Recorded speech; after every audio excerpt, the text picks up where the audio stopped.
What's up, YouTube? Culturedog Sam Hatch back with another 80s Top 10. We're down to the final 3 videos in this first series, so I know you can taste the excitement in the air. This time we're doing action movies, which is, holy crap, a thankless list to put together. I could do about 500 of these things, so yeah, it's tough, but I had to make some crazy cuts, and my sanity was pretty much unraveled by the time I was done with this process. But I still have a top 10 here. We're going to run through it anyways, regardless of it, if it makes any sense at all. Number 10 is a gonzo film. Is it a parody? I don't know. Is it an action film? Oh, definitely. Is it any good? I don't know. But it's great, and it's Order of the Black Eagle. Yes, a sequel. Even though I'd never seen the first film from, 1986, and this was from 87, with Ian Hunter as Duncan Jacks, a kind of James Bond-esque super spy agent gentleman who's going up against Nazis, of course, because they're trying to cryogenically revive Hitler. And along the way, he's got like a super team of badasses that he pulls together. The finale turns into an Expendables movie, but like years and years before the Expendables was a thing, except then the people weren't really famous on his team. I guess that's a key factor.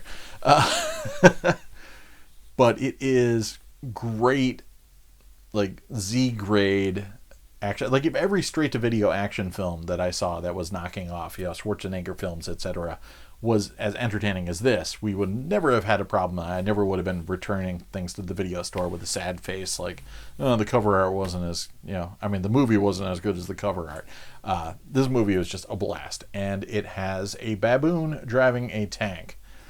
So if you have any complaints about the film whatsoever, the quality, the acting, the script writing, they are all rendered irrelevant because it has a baboon driving a tank. A baboon driving a tank.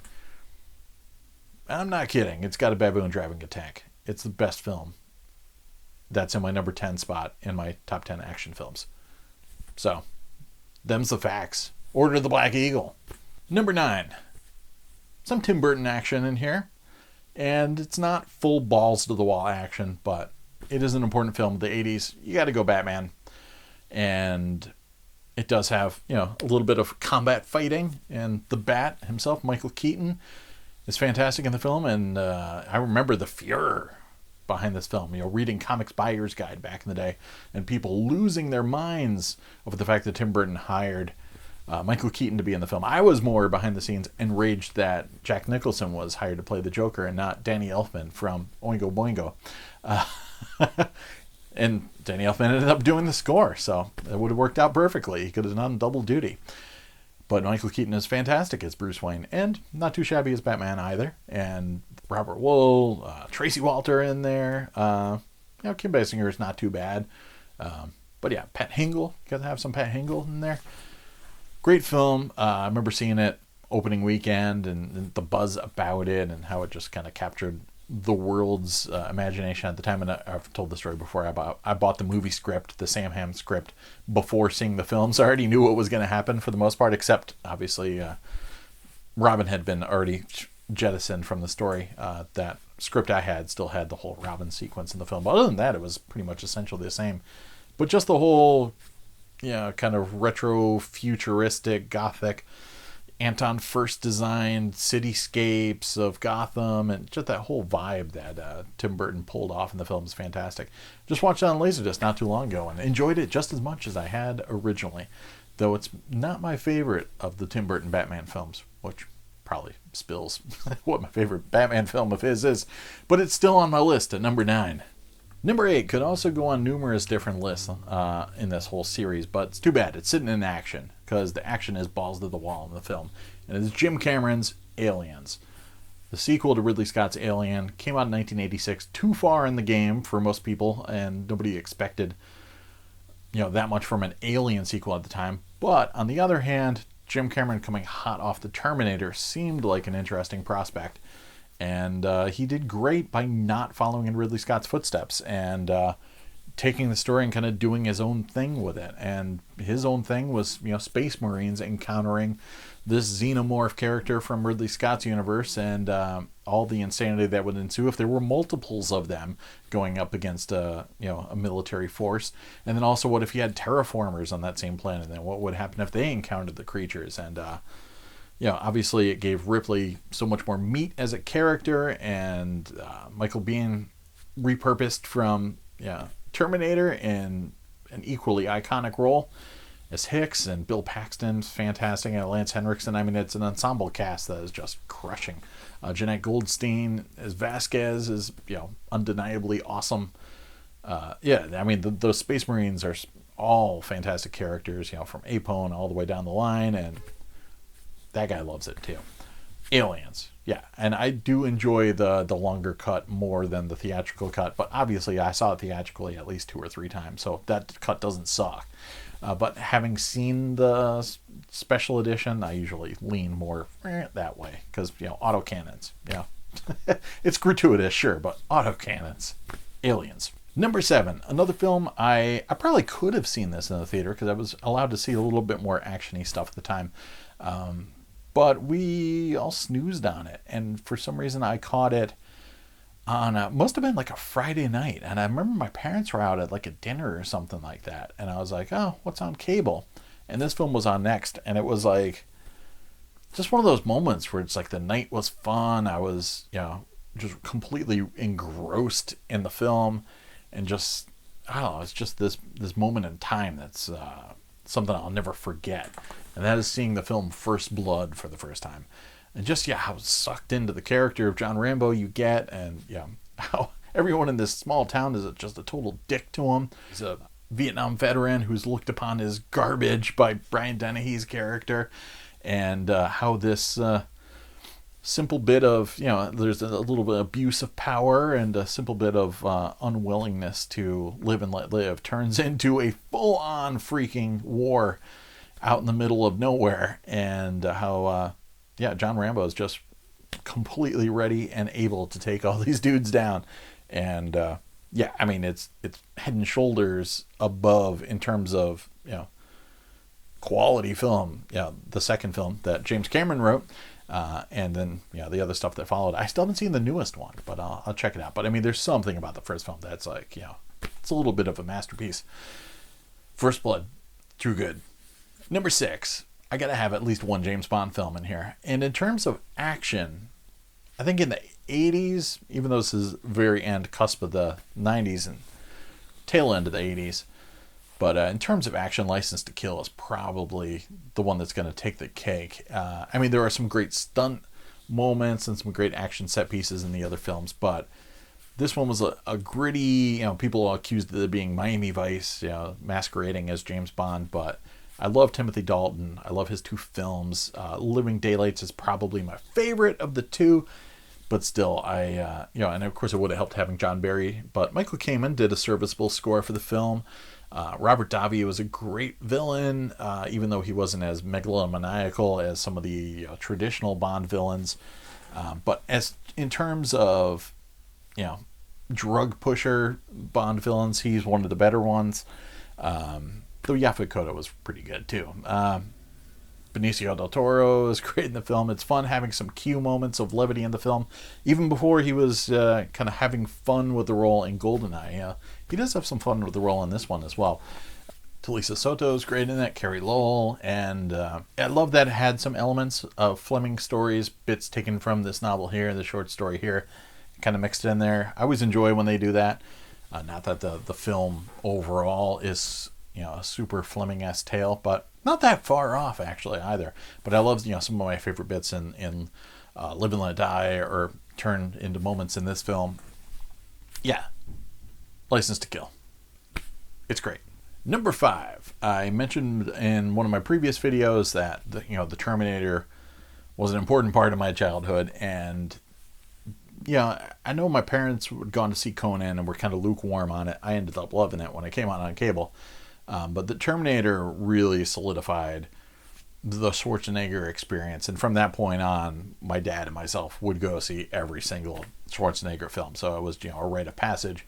Didn't matter if it was, mediocre like Raw Deal or awesome like this film. also helped that Vernon Wells was in the film, being big Mad Max and Road Warrior fans at the time. Commando. Completely insane, over-the-top Schwarzenegger action with plenty of James Bond jokes thrown in there, but with a real kind of even darker humor sometimes than the Bond jokes. Radon Chong is fun, and the supporting cast is great, and the sheer level of Arnold kills, the kill count is off the charts in the film. So yeah, he's gonna throw a saw blade in your head if you don't agree that Commando is too cool. Number 4, I think I probably spilled the beans earlier. Mad Max 2, aka The Road Warrior. I saw this luckily in the theater a couple times as well, and it is slow-ish in parts through fits and starts and stops throughout, but once you get to the final third of the film, it's just pedal to the metal, pure adrenaline, and the characters in the film are unforgettable. Max himself is great anti-hero and totally watchable, and I just love the widescreen version of the film. It's got some of my best widescreen moments in cinema history, and it's just edge of your seat stuff for the finale, and I just remember being blown away by it the first time I saw it, and perpetually blown away by it. It's so great. And yes, I love Fury Road too. I'm that guy. Number 3, it's not always action-packed, but it's low budget, and it gets away with seeming like more of an action film than it is through suggestion and just through the most badass character ever. That's Kurt Russell's Snake Plissken. I mean, the guy just oozes action. He looks like he's kicking someone's ass even when he's just standing still.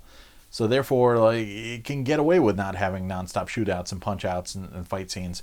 But when it does have some action scenes. There's some gunplay in the film. There's some fisticuffs. Him and Ox Baker facing off in a ring in one bit, and just great dystopian science fiction. That's the danger of the film once Snake Plissken is in the walled-in city of Manhattan. I don't know, it's just great. It's got so much energy, and it just vibrates. Love it. Escape from New York. And I sadly missed it in theaters, but my dad went to go see it without me with one of my uncles, and then came back later and was like, yeah, it was cool. I'm like, yeah, duh. And I was so super psyched when I got to see it later. Escape from New York is number 3.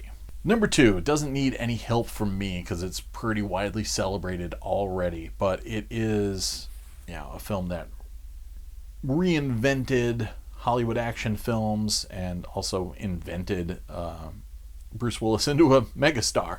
And it's Die Hard, a John McTiernan film that I really didn't know was coming, and a lot of us didn't know was coming, which made it all the better when it arrived and punched us in the teeth. And just so well thought out. It's a great chess game film, and it's the journey of the villains is just as interesting as the journey of the hero, and you're interested to see what they're going to do because they always seem to have some sort of ace up their sleeves. So that aspect keeps getting more and more interesting as the film unveils, and you see all these things that John McClane is doing that is saving the day, and you realize it's not even ruffling Hans Gruber's feathers at all. Alan Rickman is just so cool and calm and collected in it, and you're like, wow, man, these guys are the craziest, and what are they up to? What's going on? Why are they not freaked out by this? And Die Hard is it's visually fantastic. Again, more Michael Kamen score action, rousing stuff, some great quotes, and of course it's everybody's favorite Christmas movie. So number 2, Die Hard. If you've never heard of it, where you been living? Number 0, we're going to go ahead and just say is Raiders of the Lost Ark. Everybody knows Raiders of the Lost Ark should be on this list, and I probably could have left Die Hard off the list too, and maybe a couple others in terms of just sheer obviousness. So while I would have put Raiders of the Lost Ark on here, we just know that we'll call it the patron saint of the action top 10 80s list, and it did impact me as well, so I really should have put it at the top, but I cynically left it off my list because I'm like, everybody knows about that film, and it doesn't need any help from me. But anyways, number 1, in terms of action, nothing can stop this film. Nothing that I've seen from the 80s can top this in terms of balls out action. And it is John Woo's The Killer. Chow Yun-fat just crushing it. A little bit of a nod to Alain Delon's Le Samurai, just the coolest assassin ever. And what happens when he foolishly lets his heart decide that he should help someone that he's caused pain in his travels. There's an amazing nightclub shootout early on in the film. The set pieces are great. There's another assassination job that turns into a traveling shootout, and him going up against Danny Lee, and the whole kind of dichotomy of those two characters is great. Melodramatic story material. And then you have the final church shootout, which is the stuff of legends. Slow motion doves and more bullets than could possibly exist in the world are thrown around in this church. And The Killer is just by far my favorite John Woo film. Probably always will be. Hardboiled's up there too, but this is always going to be top for me. And I love the music. It's sentimental, and it's violent, and it's everything I want in an action film. The Killer, number 1.